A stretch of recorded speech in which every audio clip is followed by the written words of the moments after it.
morning.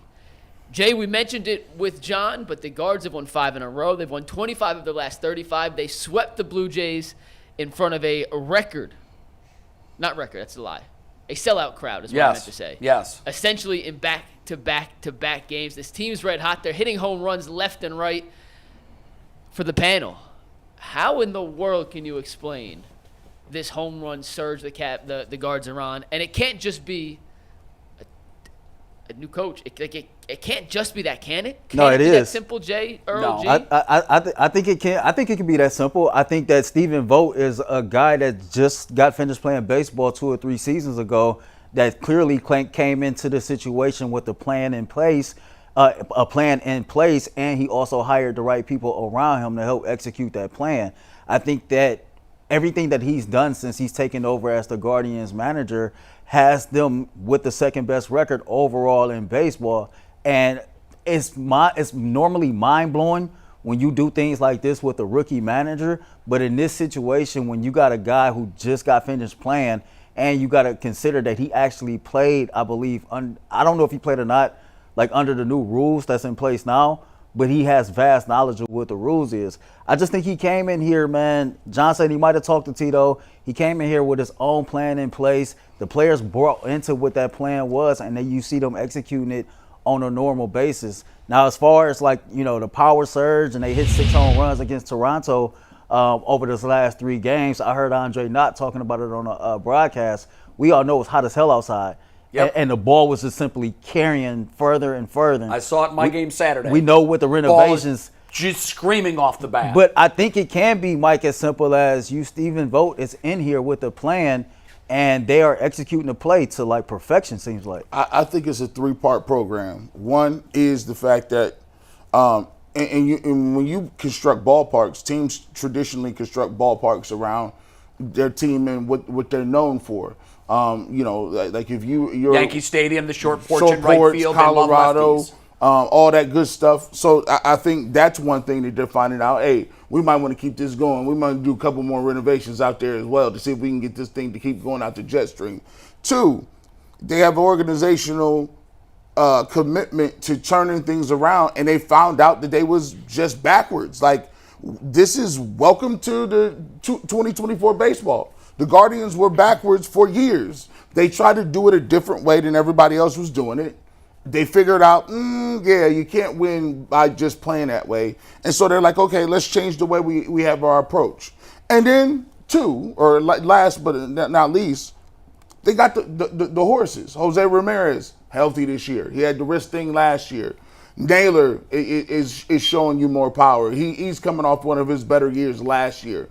Kwan is hitting the ball great. And the thing about baseball is when you start to get people that are in your lineup that are hitting around you, now it becomes more difficult to pitch around certain guys. You can't just pitch around Jose, right? If Jimenez is hitting the ball well, that helps out. And if Kwan's getting on base, which he's been doing a lot of, now pitchers have to change the way that they're pitching to the 2, 3, 4, 5, 6 hitters. So I think it's a combination of all that stuff. But I just honestly think they are locked in, and they're batting, and for the first time in a lot of years, they're going up to the plate aggressive. They're not going up to take no pitches. They're going up there to put the ball in play and to be aggressive. And when you're aggressive, that puts you in a different mind state than when you're just up there trying to figure out and take pitches and have everybody look at, hey, we got to see a lot from that pitcher. Nah, give me You know what else changes a mind state of mind is the atmosphere. When the Guardians were wrapping spring training, this was their last day of just full team workouts. The next day they were going to play their first spring training game. And the mood changes dramatically when that happens. When you're in there, especially with a new drill sergeant, it's boot camp. And I was watching them go through drills that I know they weren't enjoying. It was Stephen Vogt actually changed the way fielders call one another off. It's always been, I got it, right? Mm-hmm. They were doing drills where they were saying, get out. Like the guy that, instead of saying, I've got it. So they were just little things that they were changing in the system, things that they rely on every day. So it's boring. By day 10 of that, you're like, let's just start playing games, even though it's spring training games. as they wrapped up their team workouts and the next day was their first spring training game, Stephen Vogt did something that you cannot overstate how important it was to the team. It was a water slide. Water slide. When grown men hear water slides, what do they automatically think of? Oh, I used to do that when I was a kid, man. Right. Those things were fun. He's got on one of the adjacent fields, 100-foot water slide, 200 feet, whatever it was, and everyone in the organization was going to do it. And when I say everyone, Chernoff did it, Stephen Vogt, they all did it. And what was crazy about it was, and I'm standing there with my producer and cameraman, and we're watching this, and it was like I was at a 5-year-old's birthday party. The laughs, the cheers. Some guys didn't have such good form with the slides. They were getting drilled. I'm talking everybody was taking off their shirt or gearing up to do it, and they were hitting a water slide. And I looked at my photographer, and I go, man, I haven't seen an atmosphere like this in a pro training camp maybe ever. He made it fun. Do we have the clip of video of what happened after the game Saturday night at With Progressive Shaq? Field? Do we have that? Please, I hope we have I can that. get it in. I did not put it in. All right, if but you yes. could pull that in while I'm talking, and then let me know when we Who have it. has a concert? That's Shaq crazy. said, Cleveland, I'm home. So, by the way, could Shaq get any cooler? Man, like listen. this dude, he does ride-alongs with cops. Yeah, man. He's just like, he might be one of the coolest professional athletes Of all time. Of all time. We need Shaq on our show. And by the Oh, my God. And by We the need way, Shaq on our show. and then he drops his classic record with Biggie Smalls. He just dropped another. Shaq is the best rapping athlete of all time. Here it is. Okay, so I hope this is the You clip think Shaq where a better rapper than there's Dame Guardians players on the stage. And There's is Carlos this the part where Carrasco. Tristan McKenzie takes the mic? Is this the part? No, it's just a little 20-second. Okay, clip. there's I a don't know clip. the exact video you're referring to. Yeah, there's a clip with Tristan McKenzie on the mic and Shaq in the background. And I first saw it as a still. I later saw it as a video. And I thought, okay, that's the image of my season so far. Because we try to explain things that we can't explain sometimes. I've always said the most important element of any team, football, basketball, soccer, I don't care what it is, if it's a team sport, there is one element that all winning teams must have. You can't buy it. It happens organically. I'm talking about chemistry. They took the head chef out of the room in Tito. And we all thought, uh-oh, It's gonna be good. dude's the glue. Could get ugly. Here we go. It's going to get sideways real quick. And they went out and they found Tito 2.0. Younger, more energetic, fresher ideas, new voice, same fun, same seriousness. Here's what I mean by that. When you were the boss, you were either a cool boss or you were a D. Yeah. Okay? And everyone in the shop knew it. The toughest thing to do as a manager is to find that gear where you're both cool and you can crack the whip. You can get serious when you need to be serious. I always say upstairs, I work in the toy store. Yeah. I mean, that's the toy store. Everybody wants to talk sports. Everybody wants to have fun. But when there's a job to do and we got deadline, okay, it's time to work now. And he has already managed finding that gear because he was a player so recently. You mentioned it. He comes in, he played against all these guys, except for the rookies and the second-year guys.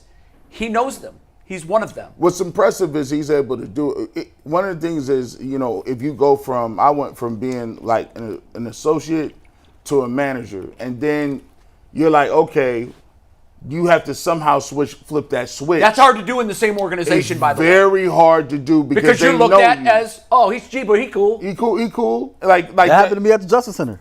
Just Then you know. When you Yeah. go from worker bee to boss, everybody's like, oh, you ain't my boss. Hey, come on. Come on. I used to clock out early with you. Now you telling me not to clock out? Exactly. You know what it is. You better stop playing. But with this guy, he knew these guys have worked hard. They need a reward. They need galvanized. I'm going to bring out a water slide. It's not just the chemistry, though. And, Jay, you said this when you came back. You said that you asked a lot of people that you talked to what would make this a successful season at the end. Yeah. And he was the only one who told you World Series. World Series. Yep. He's been talking World Series since training camp. You're right. And everybody in Cleveland, including me, probably all the fan base, like, man, this dude just saying whatever. He'd have lost his damn mind. You're right. But this team, along with the chemistry, they have the confidence to go with it as well. They legit believe they can go win a World Series right now this year. It's astute of you to bring that up because I'd forgotten about that. But at spring training, I did 25 interviews. I talked to almost all of the everyday stars, and I asked the same question at the end. At the end of 2024, this is a successful season if. And everybody, if we stay healthy, if the pitching can return to form from 22, if the bullpen can carry over success and get it back to like what we had in 22. Everybody had a different answer. Some mentioned, well, we'd like to play in October. Only one person that I asked that to said World Series. I've now moved the He needle. embraced it. I moved the needle, Jay. Not only do they need to make a move, they need to make a blockbuster move. I want them because I want to. Because we're that close. You have an opportunity right now to get it done. And sometimes people don't think that they're going to get it done. They just like, oh, this is a nice story for now. But when you signify that you really in it and the organization is behind you by going to get a blockbuster deal done, that now galvanizes you to a point where now it says, hey, guys, we believe in you just like this ain't just a cute story. Right. We smell blood in the water. We could get it done now. Fanners said they got everything they need. They have everything they need to win the division and be a nice story. But I don't think they got everything they need to beat the Yankees in a championship series. I don't think they got enough. I think it would go a long way in cementing the fan base confidence as well. I think a lot of fans, I ain't gonna say a lot, but there are some fans who they look at this and they are excited about how well the Guardians are playing, are excited about us being one of the 3 or 4 best teams in baseball, et cetera.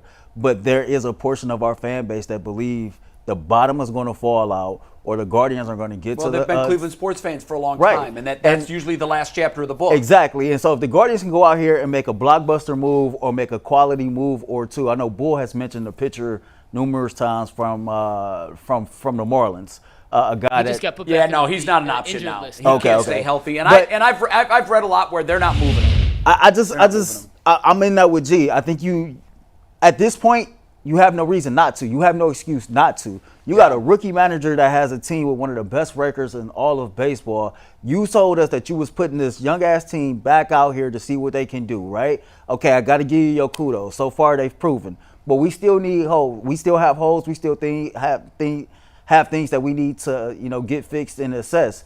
And I think you do yourself some favor by rewarding this team who's played so hard and worked so hard by going to get a piece or two to help them go win a World Series. Yeah, I don't know that they're going to do a blockbuster. I'm with you. Like, life is short, and you don't know how often you're going to, like, the 95 Indians.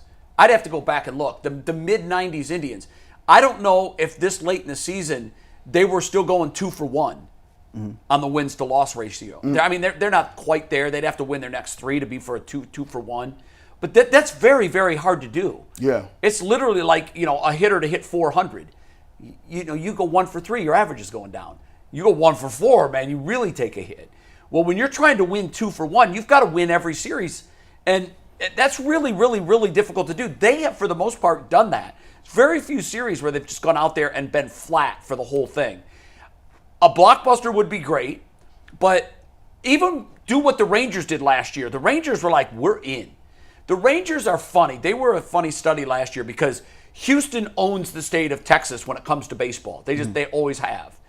And they'd had recent World Series success, and their roster looked like they were going to come back and win it again. And Texas was like, you know what? We're sick of being the little brother. We're good, and we're in a good spot in July. We're going to go in and we're going to make some big moves that we think are going to bolster our team, and we can win a World Series. And they did it. Is it sustainable? Well, they certainly haven't kept it up this year. But the Guardians are in a position with some of these prospect pieces they still have to go out and get the 2 pieces they need to get. I will say, 2 weeks ago, I thought shortstop wasn't getting it done. Right field, I still had questions, but Will Brennan has really come a long way. Freeman, I would like to have more out of his bat. Bo Naylor, I would definitely like to have more. We flip our roster at the 6th spot, which is too early. Yeah. You get to 7, 8, 9, and pitchers are exhaling. And I've seen in the last couple of weeks since I've been talking about this more, where it's come to fruition. Oh, a couple of guys on. Here comes the 6 hitter. They work around the 6 hitter, load the bases, knowing that 7, 8, 9. Let those guys beat you. Don't let the best hitters beat you. That is a weakness. That 7, 8, 9 in our rotation has got to get better. Hopefully the guys that are currently on the roster will improve. Bo Naylor and Rocchio and Freeman, and those guys will pick up their average a little bit. But right now, when you get into a meaningful game and a meaningful series, if I'm the opposing pitching coach, I'm telling my guys, we can work around the 3, 4, 5 hitters. If they get on base, the 7, 8, 9 aren't going to kill us. So they've got to get better there, and they definitely need another arm. I thought John's point, the best point he made on the Guardians was our staff, if you're giving them a grade for the season, probably a B-, C+. If you throw in the Bieber injury, it's a C. Right. Because we lose our Cy Young quality pitcher. Tristan has not been everything we wanted him to be. Ben Lively's doing it with smoke and mirrors. This guy did it again over the weekend. He's doing it with smoke and mirrors. Cookie. I didn't see that start. Wait, Cookie started Friday, right? It's to your point about the 6 through 9 hitters. I think it was the Friday game. It's really 7 through 9. 7 through 9. After 6, I'm not afraid of those guys. Toronto's pitcher get the first 3 guys out first inning, right? And he's walking everybody in the second inning. Yeah. And as we got lower in the lineup when these dudes were coming up to bat, I'm watching the TV like, just don't swing. Yeah. He's not throwing Take a strikes. walk. Do not swing the bat. Yeah, that's it. Just don't swing. Make this dude throw strikes at you. We'll wrap this point up. I wish that he would get back to me. My favorite researcher during my entire time at ESPN. He's now with another network. We have a great relationship. I still throw him things that I can't find. The thing I'm trying to find, I'm doing a deeper dive on why the ball's flying out of Progressive Field. I can tell you that home runs are definitively up, both for the Guardians and the visitors. They're 26-9 at home. One of the reasons they're that 26-9 is because they're hitting home runs. I know I threw it out there as a theory because I've talked to a number of guys that say the ball is absolutely flying out to right field like it hasn't before. It was a solid wall with those shipping containers. Now it's a breezeway. They've opened that up and there's open air that goes through there. What does that create? A wind tunnel. You get the ball up in the stratosphere and it is flying out to right. My guy Evan is doing a deep dive on home run rates for both the Guardians and the visitors this year compared to a number of years going backwards. And I can already tell you the anecdotal evidence and the early returns on that report are that, yes, there's something to it. I cannot wait to see the results. There's something of to that. it. And the Guardians aren't done, by the way. They're going to play the Orioles coming up. We're going to talk about that in 1 sec.